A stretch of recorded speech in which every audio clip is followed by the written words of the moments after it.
Euh, allô? Alors, bonjour à tous. Il est Ça, 10 heures. ok. Ça va être ma troisième vidéo que je fais. Euh, je voulais parler aujourd'hui d'un mot et aussi comment je vais présenter ça.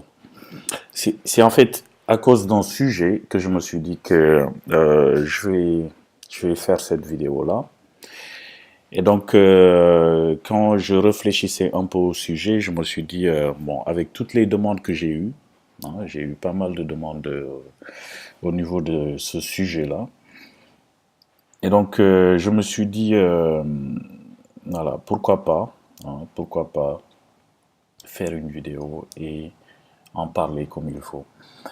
Et en parler dans les détails, je veux dire.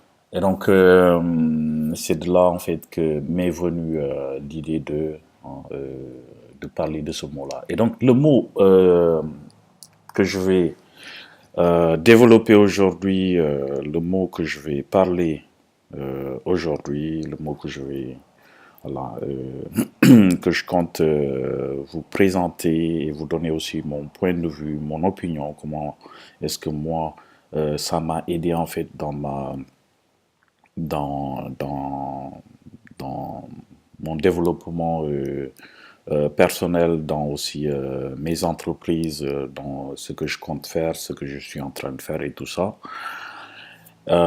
C'est la curiosité. Curiosité. Et donc aujourd'hui, je vais parler de la curiosité. Il faut savoir que toutes les vidéos que je fais là, bon, peut-être il y en a certains qui vont pas avoir la connexion avec le cadre de l'entrepreneuriat. Voilà. Bon, il y en aura peut-être certains qui vont pas voir la connexion entre l'entrepreneuriat, mais toutes les vidéos que je fais, hein, il y a une forte connexion avec l'entrepreneuriat. Quand je parlais de réussite et de l'échec, dans la première vidéo, deuxième vidéo aussi du devenir et de l'amélioration. Et là aussi, je vais parler de la curiosité. Là, tout ça, il y a une forte connexion avec l'entrepreneuriat. Il faut comprendre ça. Donc, toutes les vidéos que je vais faire et tout ce que je vais poster, ça sera dans ce cadre-là, hein. Même si en même temps je m'adresse aux jeunes générations, comme je le disais au tout début, dans la première vidéo. Mais il y a quand même une forte connexion avec l'entrepreneuriat. Il faudrait qu'on apprenne à nos jeunes à avoir cette liberté de penser. Bon, je ne dis pas liberté avec, voilà, comme on le définit ou comme on voudrait nous le faire croire dans la plupart des cas. Je ne parle pas de cette liberté-là où c'est fais ce que tu veux. Non. Je parle de la liberté où la personne est maître de soi. C'est ça la vraie liberté en fait. Bon, c'est comme ça que j'ai défini la liberté. La vraie liberté, c'est quand on est maître de soi. Ok? Quand on est en mesure, quand on a la capacité en fait de s'auto-éduquer, hein, de s'auto-affirmer, de, de s'auto-gérer. C'est ça la vraie liberté, hein. Et c'est comme ça que c'est mon opinion. C'est voilà. Donc, je suis dans cette vision-là, hein, apprendre à nos jeunes à avoir cette liberté-là, avoir cette façon de penser qui est euh, euh, qu'est-ce que je peux faire, hein, qu'est-ce que je peux faire moi, qu'est-ce qui me plaît moi, qu'est-ce qui me passionne moi, hein, et toutes les interrogations qui vont autour de ça. Et donc, plus on va apprendre à nos jeunes à avoir cette vision, hein, cette façon de faire, de penser et tout, mieux hein, ce sera, mieux on va y arriver pour ce qui est de l'entrepreneuriat, hein. L'entrepreneuriat, c'est aussi une vie dans la société, hein. C'est pas comme le travail où tu fais un truc bien défini où il faut être qualifié pour ça. Non. L'entrepreneuriat, c'est la vie de tous les jours. Ok, c'est ma relation avec le client, j'en prends soin. C'est ma relation avec mes partenaires, j'en prends soin. C'est le respect que j'ai avec eux. C'est tous ces facteurs-là. Et donc, aujourd'hui, je vais parler de curiosité. Curiosité. Enfin, ma façon et comment je vois la curiosité et comment ça m'a aidé en fait. La curiosité, c'est j'ai toujours été curieux en fait. Bon, c'est quelque chose que j'ai depuis toujours. Et je trouve que c'est quelque chose de bien, hein, tant que c'est contrôlé. Voilà, si je peux dire ça comme ça.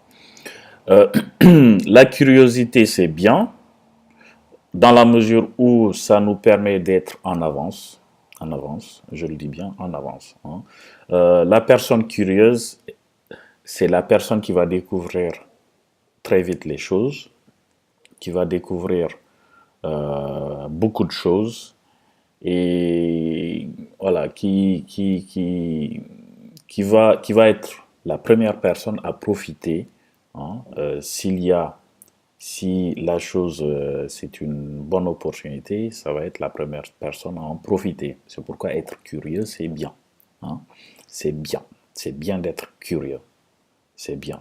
Quel que soit ce que vous voulez entreprendre, ce que vous voulez faire, ce qui vous vient à l'esprit, faites-le. N'hésitez pas à le faire, mais hein, faites-le de façon limitée. Hein. Aujourd'hui, on a tout. On a la chance d'avoir Internet, ce que nos parents et nos grands-parents, voilà, ils n'avaient pas. Donc, pour eux, la période là, être curieux, c'est voilà, y aller et prendre le risque. Ok, parce il fallait y aller directement. Ils n'avaient pas Internet pour taper qu'est-ce que c'est que, je sais pas, cryptocurrency, crypto-monnaie, pardon. Qu'est-ce que c'est que Bitcoin et tout ça. Et donc, c'est soit tu y allais directement, tu faisais face à la chose, soit en fait, et là tu peux prendre des risques et tu peux être, voilà, tu peux risquer beaucoup. Hein. Donc, il faudrait qu'on se mette à jour, hein, et qu'on se mette à jour aussi dans les définitions de nos mots. Comment est-ce qu'on comprend les mots? Être curieux dans cette période-là, du temps de nos parents, de nos grands-parents, c'était pas quelque chose de bien parce que tu y allais à fond et c'était un peu risqué. Alors que être curieux aujourd'hui, quel que soit ce que vous voulez faire, hein, cherchez à comprendre cette information-là, ça ne vous coûte rien parce que nous avons aujourd'hui Internet. Quel que soit ce que vous allez vouloir faire, vous allez juste à taper sur Google. Hein. Donc, profitez-en pour être curieux. Hein. Il faudrait qu'on en profite et qu'on invite nos jeunes à en profiter. Il y a beaucoup d'informations disponibles aujourd'hui, hein, qui nous permettent d'être curieux à 1000% et de ne pas prendre de risques. Le plus important, c'est de taper sur Internet, de voir comment ça se passe. S'il y a des gens qui sont dessus, ils vont vous expliquer leur expérience et ça ne vous coûte rien. Donc, je ne vois pas pourquoi aujourd'hui, on devrait continuer à définir la curiosité comme du temps de nos parents, de nos grands-parents. Invitons nos jeunes générations, invitons nos enfants à être curieux. Ça en vaut la peine. Hein. Et donc, être curieux aujourd'hui, c'est aussi, ça permet d'être le premier, hein, d'être parmi les premiers. Ok. Je dis souvent, si vous avez la majorité des gens qui fait quelque chose, hein, c'est que c'est une chose caduque. Bon, c'est ma façon de voir les choses. Si vous avez 1 million de personnes, si vous avez tout le monde entier qui est déjà dans quelque chose, Voilà, hein, il n'y a plus rien à y gagner. C'est caduc, c'est fini. Bon, je pousse un peu, mais vous aurez compris ce que je veux dire. Si vous attendez maintenant qu'il y ait les journaux, qu'il y ait la télé qui va valider un sujet pour que vous vous y mettez, ben je vous dis bonne chance, quoi. Hein. Vous allez toujours être des suiveurs. Vous allez toujours être parmi les derniers. Si vous attendez que la télé en parle, pour que vous sautiez dessus, vous serez toujours et tout le temps les derniers. Moi, ça fait peut-être 10 ans que je regarde plus la télé. Voilà, partout où je vais, pas que c'est pas, comment dire, c'est pas, c'est pas utile. Je ne dis pas que c'est pas utile, mais quand on regarde la télé, on subit. Hein, pourquoi je vais perdre mon temps à subir une information que moi je ne voudrais pas sur le tas. Hein. J'ai besoin de telle ou telle information, je vais tac sur internet, je la cherche moi-même et je ne perds pas mon temps. Ok, c'est pas la télé qui va m'apprendre quelque chose aujourd'hui. Ça fait donc 10 ans que je ne regarde plus la télé. C'est juste une opinion personnelle. Après, voilà. Donc, l'information, elle est disponible aujourd'hui et profitez-en pour être 1000% curieux. Soyez curieux.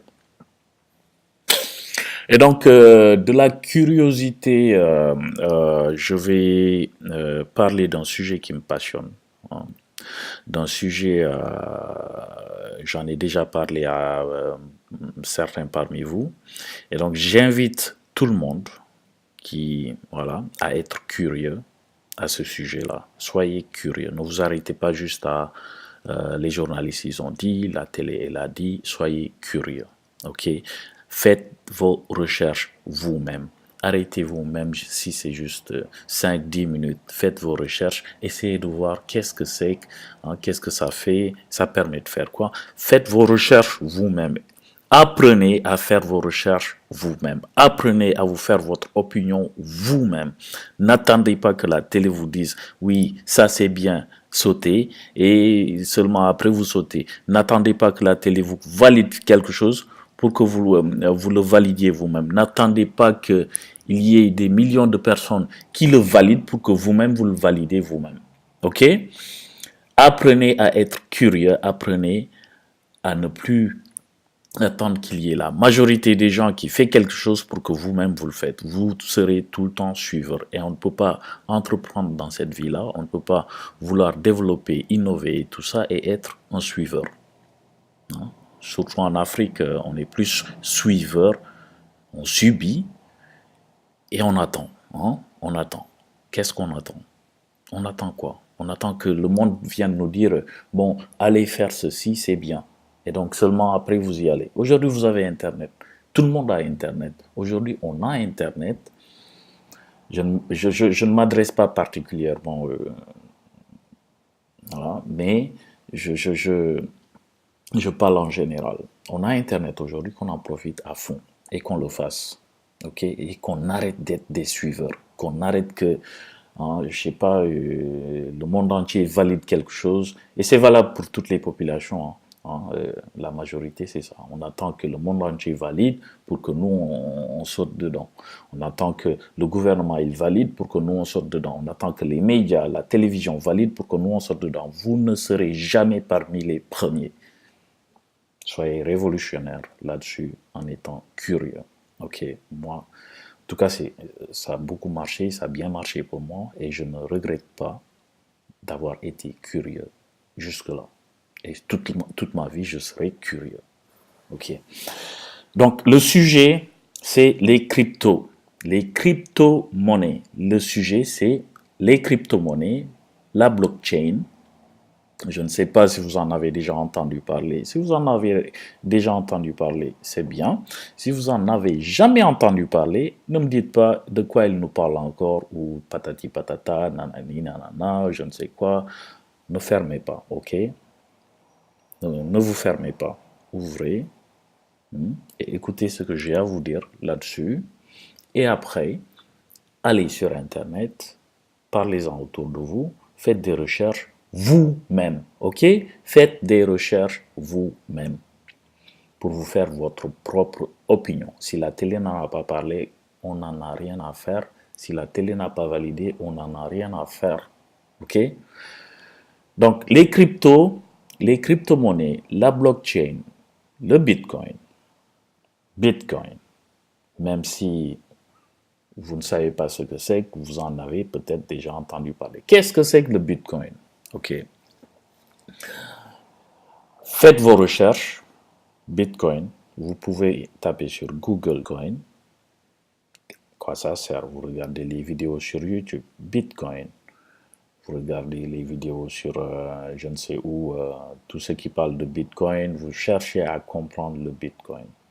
C'est quoi? OK. Moi, la première fois que j'ai découvert les bitcoins, c'était en 2009-2010, par là, 2009-2010. Ça doit faire 8-9 ans. En fait, j'ai découvert le bitcoin quand ça venait juste d'être lancé. Je l'ai découvert comme ça accidentellement, ok? Parce que j'avais une entreprise française qui m'avait contacté. Bon, je rentre un peu dans le cadre personnel, mais pour vous expliquer. Donc j'avais une entreprise française qui m'avait contacté et c'était en fait pour une mission. Je devais faire un stage de fin d'études master voilà, à la fac. Et donc j'envoyais mes CV un peu partout. Et donc il y avait cette entreprise française-là qui est basée à Lyon, qui avait en fait des projets de microcrédit. C'est dans la finance, microcrédit en Argentine, à Buenos Aires. Et donc, ils m'ont contacté, et c'est là que je me suis dit, voilà, microcrédit à Buenos Aires, Argentine, bon, ça pourrait être intéressant. Je suis allé sur Internet, j'ai tapé microcrédit, Argentine, j'ai fait des recherches, et c'est là que je suis tombé sur Bitcoin, comme ça. Pourquoi? Parce que ça permettait en fait, dans le cadre du microcrédit, ça permettait à des entrepreneurs locaux de se financer, comment dire, pardon, de se financer internationalement. Ok? C'est-à-dire que si vous avez par exemple, si vous avez par exemple un entrepreneur ou une entrepreneuse qui est à Buenos Aires, qui est en Argentine, qui a un projet. Hein, souvent, c'est des paysans qui ont des projets et qui vont sur Internet, qui définissent leurs projets et tout. Et partout dans le monde, en fait, il y a des gens qui veulent leur financer. Et donc, plutôt que de passer par le circuit d'habitude, organisation, ONG, hein, je ne les juge pas. Hein. Donc, ils ont préféré en fait mettre en place, comment dire, utiliser le Bitcoin pour leur envoyer les sous. Et donc, ces paysans-là, ils téléchargeaient des applications pour recevoir le Bitcoin. C'est comme ça que j'ai découvert le Bitcoin suite à mes recherches. Donc, quand j'ai vu le Bitcoin, je me suis dit, ben, c'est quelque chose de bien. Hein? C'est quelque chose de bien. J'ai creusé un peu, mais c'était toujours un peu compliqué. Et puis après, par la suite, j'étais très busy. J'étais très occupé, et donc j'ai commencé à voyager. Et donc, je suis passé à autre chose. Donc, de 2009-2010 à 2016-2017. OK. Donc, il ne s'est rien passé. J'ai plus fait des recherches à nouveau sur le sujet. Et donc, en 2016-2017, j'ai commencé à avoir des petits articles sur Internet et tout. Et là, j'ai replongé dedans. Jusqu'en 2017, au mois de mars, non, au mois d'avril, quand j'ai reçu un mail qui me disait que le gouvernement japonais a validé en fait l'utilisation du Bitcoin, ils ont validé le Bitcoin comme monnaie d'échange. Et là, je me suis dit, waouh, je suis quand même passé à côté de quelque chose. Ok. Et donc là, j'en ai profité, j'ai envoyé des mails à des contacts, j'en ai parlé à des contacts. Intéressez-vous au Bitcoin. Il y a le gouvernement japonais qui a validé le Bitcoin. Ça devient sérieux. Et c'est là en fait que j'ai repris, mais il était un peu trop, enfin c'était pas tard, mais voilà. C'est comme ça que j'ai repris et c'est comme ça aussi que j'ai commencé à en parler autour de moi, que j'ai osé, hein, parce que je ne voulais pas quand même prendre le risque de d'en parler comme ça et d'inviter les gens et qu'après il se passe quelque chose, tout le monde va t'accuser. Hein. Voilà. C'est par la suite que j'ai osé commencer à en parler autour de moi et à inviter les gens à s'y intéresser. Alors, il faudrait comprendre que le Bitcoin, c'est une crypto-monnaie, c'est une monnaie virtuelle. C'est pas ici que je vais faire la présentation, mais je vous explique juste le concept d'une façon simple. C'est une crypto-monnaie en fait qui est basée dans la blockchain. Alors, si vous ne savez pas ce que c'est que la blockchain, c'est une révolution en fait. C'est quelque chose qui, voilà, on aura la blockchain partout. Même le t-shirt, tout ça, ça va finir dans la blockchain. Ok.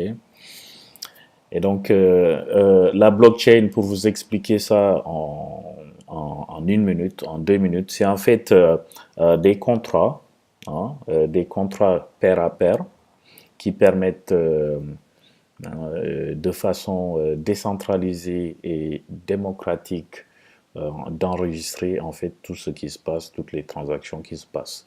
Donc il n'y a personne qui peut décider de, hein, il n'y a personne qui a le pouvoir là-dedans. Personne n'a le pouvoir là-dedans. Personne ne peut décider. Hein. Dès qu'il y a un contrat qui se bloque, ça crée une clé publique